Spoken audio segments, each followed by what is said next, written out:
नमस्ते, मैं SSC CNW Hapa Hardev Singh Yadav with staff Shri Manoj Mishra and Ajay Desani. Hapa yard में BTPN के अपर ट्रक के एग्जामिनेशन के दौरान डोम कवर के आई बोल्ट के थ्रेड वोन आउट हो जाने की वजह से जो भी दिक्कत आती थी, गाड़ी को सिक करना पड़ता था, उसको रेक्टिफाई करने के लिए हापा डेपो CNW स्टाफ टीम ने कुछ अमेंडमेंट्स किए थे, जो कि इस प्रकार है। जैसे हाई बोल्ट के थ्रेड कुछ वोन आउट हो जाते हैं यहाँ से, जिसकी वजह से प्रॉपर पैकिंग नहीं बैठ पाता था और ये लूज रहता था और डोम कवर फिट नहीं हो पाता था। इसको रेक्टिफाई ये जैसे आई बोल्ट के थ्रेड वोन आउट हो चुके हैं, इसमें हमने पहला अमेंडमेंट किया था, जिसमें हमने एक 22 साइज़ की नट को काट के हमने एज ए पैकिंग इसमें यूज़ करने का ट्राई किया था। जैसे यहाँ पे जैसे एक बार पैकिंग डालने के बाद इसमें ये दिक्कत आ रही थी कि इसको हम प्लायर की मदद से कैसे भी इसको हम क्रिम्प नहीं कर सकते थे। कितना भी पता, बहुत हार्ड होता है, ये क्रिम्प नहीं हो पाया था यहाँ पर। उसकी वजह से ये पैकिंग लूज रहता था और एक बार खोलने के बाद ये कहीं भी गिर जाता था, दोबारा इसको हम यूज़ नहीं कर पाते थे। इस चीज़ को ओवरकम करने के लिए हमने एक 20 mm के SS पाइप लिया, जिसको हमने यहाँ से थोड़ा काट के इसको एज ए पैकिंग हमने फिर यूज़ किया, जो कि आसानी से हम क्रैम्प करके इसको बोल्ट में एज ए वॉशर यूज़ कर सकते हैं। जैसे इसमें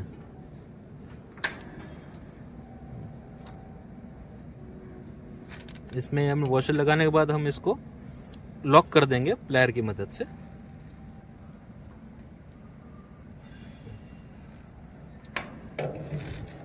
यह एज अ वॉशर एक्ट करेगा और जो ऊपर का थ्रेड है ये इसको पकड़ के रखेंगे और डोम कवर एकदम टाइटली फिट हो जाएगा, जिसकी वजह से हमें डोम कवर आई बोल्ट थ्रेड वोन आउट की गाड़ी को सिक नहीं करना पड़ेगा और ये यार्ड में ही रेक्टिफाई हो जाएगा।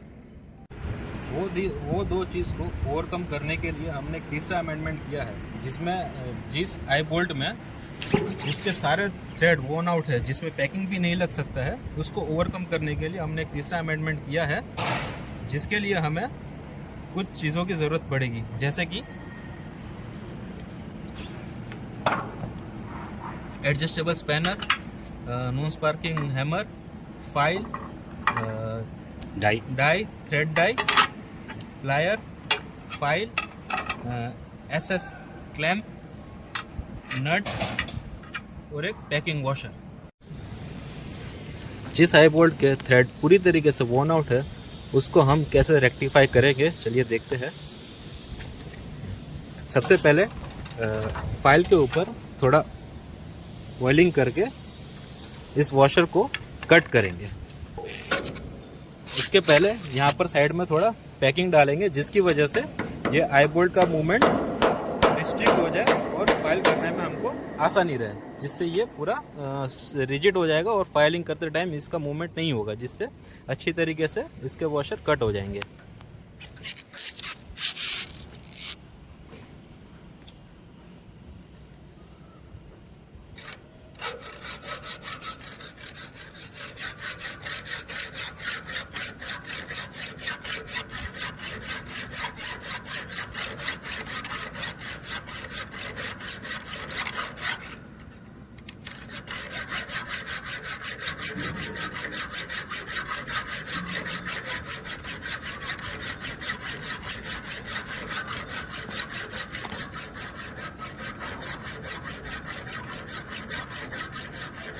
इस आई बोल्ट को कट करने के लिए हमने यहाँ पे हाई स्पीड हेक्सा यूज़ किया है।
तरीके से देख सकते हैं आप, टाइम कितना टाइम, ये इसके वॉशर हमने काट दिए हैं। अभी इस बोल्ट के ऊपर ये नट निकाल के हम इस पे और इस तरीके से स्पैनर की मदद से ये नट को हम निकाल देंगे।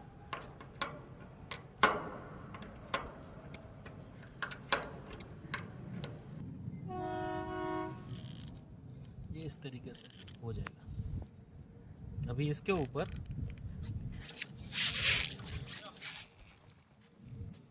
हम फाइल करके इसके एजेस को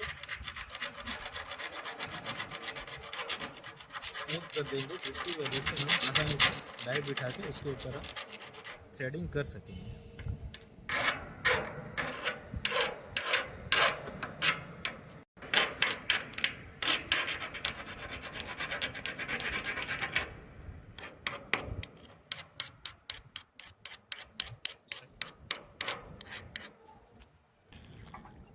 फाइलिंग करने के बाद हम इसके ऊपर डाई सेट करेंगे।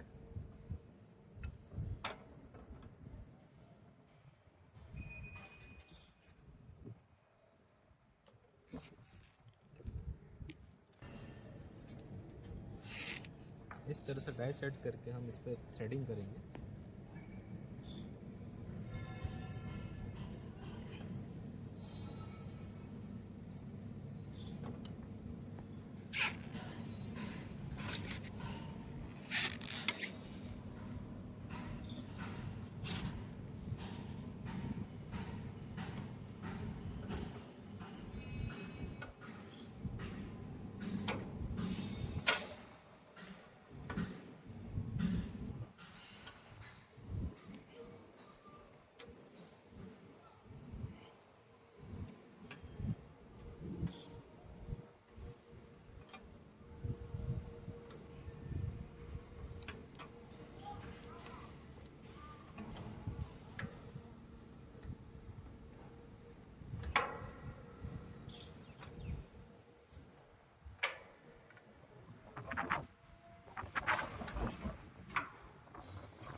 ये इसमें थ्रेड्स आ गए, 20 to 30 mm जितना हम इसमें थ्रेडिंग कर देंगे।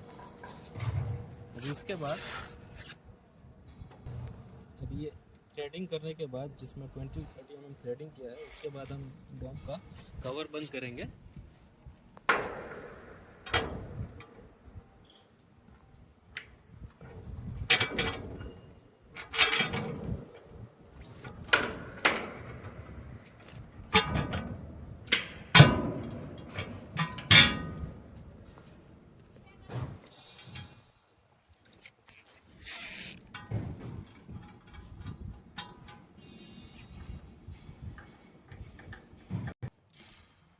बाकी सारे आई बोल्ट्स बंद करके अभी जिसमें हमने थ्रेड किया है उसमें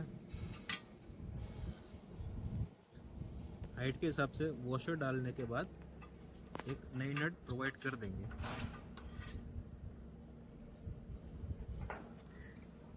जिसको स्पैनर की मदद से हम टाइट करेंगे।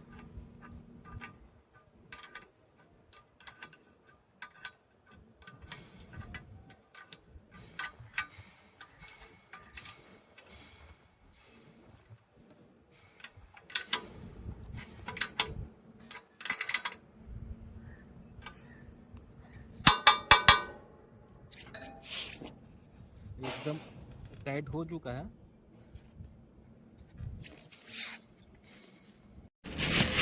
इसमें नट टाइट करके हमने इसको पूरा टाइट कर दिया है। जिसकी वजह से डोम कवर एकदम फिट हो गया प्रॉपर। जो गाड़ी सिक होने के बाद स्टीम में जाती थी उसको हम अब यार्ड में ही फिट कर सकते हैं इस तरीके से। ये 3 BTC है जो कि यार्ड एग्जामिनेशन में आई बोल्ट साइड वन आउट की वजह से सिक किए गए थे। इसको हमने आज यहीं पे विदाउट स्टीम हमने फिट किया है अमेंडमेंट 2 और अमेंडमेंट 3 को इम्प्लीमेंट करके। अब अमेंडमेंट 2 और अमेंडमेंट 3 को हम यार्ड एग्जामिनेशन के दौरान इम्प्लीमेंट करेंगे, जिससे high bolt set one out के सिक मार्किंग एकदम रिड्यूस हो जाएगी, जिससे हमें स्टीम क्लीनिंग वैगन को स्टीम क्लीनिंग के लिए जो बॉयलर में डीजल की बचत होगी और शंटिंग नहीं करना पड़ेगा, जिससे हमें टाइम टू टाइम वैगन का मूवमेंट मिले और हमारा रैक अच्छे से मूवमेंट कर सके।